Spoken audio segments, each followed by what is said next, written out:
Hi, friends. Welcome to The Dose. Got a quick message for you today. I was actually driving in the car, and I was thinking about people that, because being in the network marketing industry, especially if you've been where I've been, the things I've done, I've dealt with thousands of people, right? Worked with thousands of people, met some great friends, some people that I love and care about, made some lifelong friendships. I got to stop doing this daily dose right after I get off the treadmill because I'm a wreck. But anyway, I've met some incredible people. Some of my best friends have come out of this industry, but I've also met some folks that I didn't necessarily enjoy their company.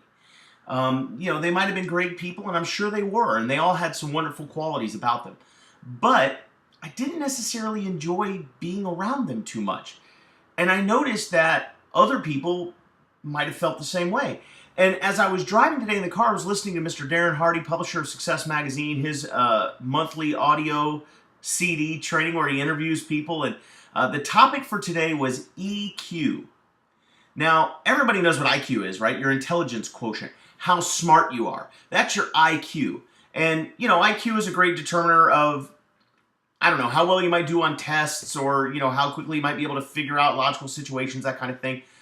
But doing studies, the research has shown that it's not IQ that really determines people's outcome, that really determines how well people succeed or how much success they have in any particular field. It's their EQ.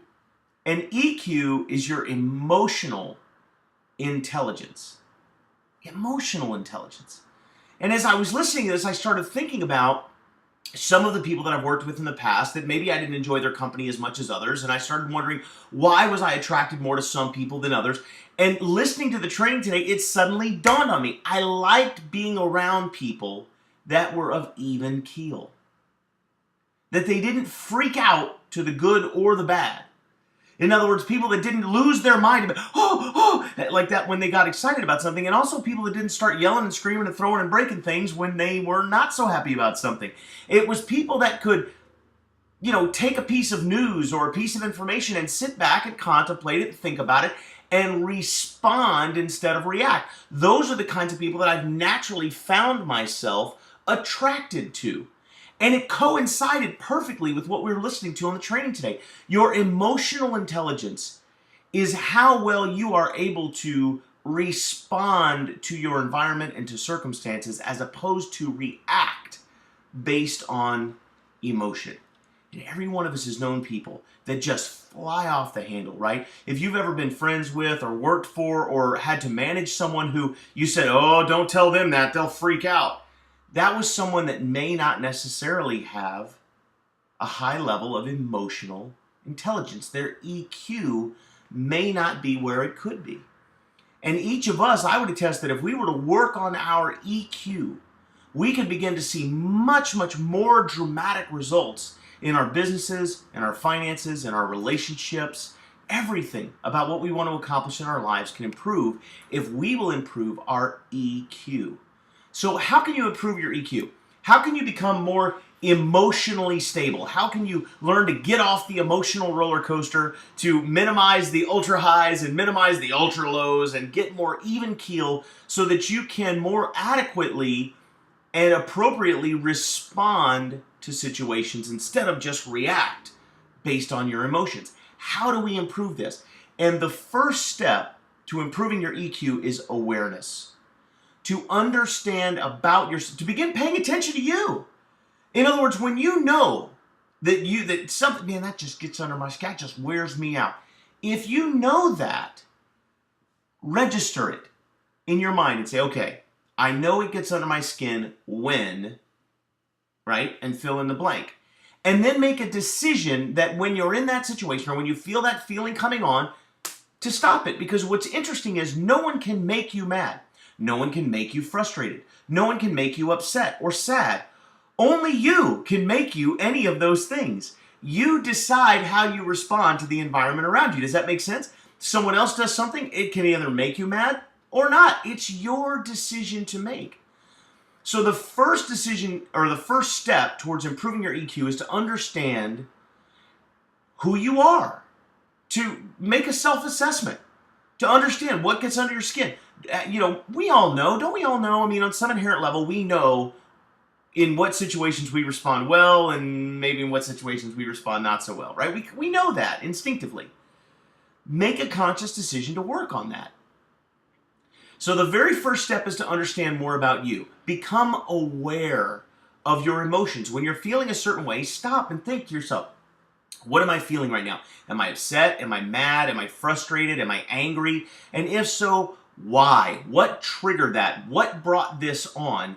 And then ask yourself, how could I have responded differently? That's building awareness. The second step that you can do is the count to 10 method, right? You used to hear those commercials on TV. It's like, before you beat your child, stop, count to 10, But there's reason in that. There's logic in that. If someone says something to you that immediately triggers a defensive reaction or maybe an anger or a frustration, rather than just belt back what might feel really good in the moment to belt right back, how about take a second and in your own mind, count to 10, look them right in the eye and say, you may be right. Just by doing that, you're going to diffuse the situation and you're going to increase the ability for communication to occur. And now you can voice your opinion if it differs in such a way that it doesn't create high drama. Because the downside to having low emotional intelligence is that it creates high drama. And high drama distracts you from your ability and your effectiveness in your endeavors. If you ever notice that people are laden down with drama, seem to always be laden down with drama, and they seem to not ever really get around to accomplishing all the things that they say they want to because they're so busy being busy dealing with all the drama in their lives. But that drama is not imposed upon them. It's self-imposed. And you and I, every one of us, we do the same thing to some degree in our lives. But we can control it. We can manage it.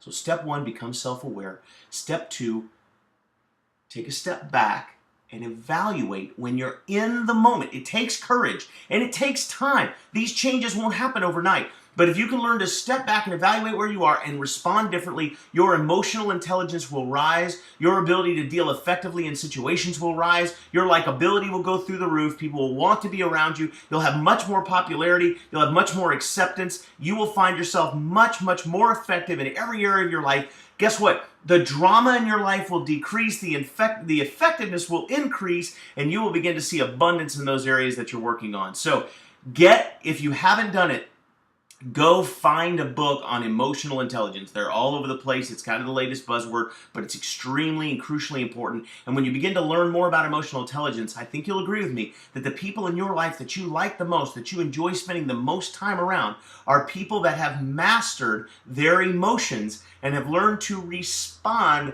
as opposed to react. They're great people to be around. They're a lot of fun, and they're typically the wealthiest and the happiest of us. So go out there, guys, and make it a great day.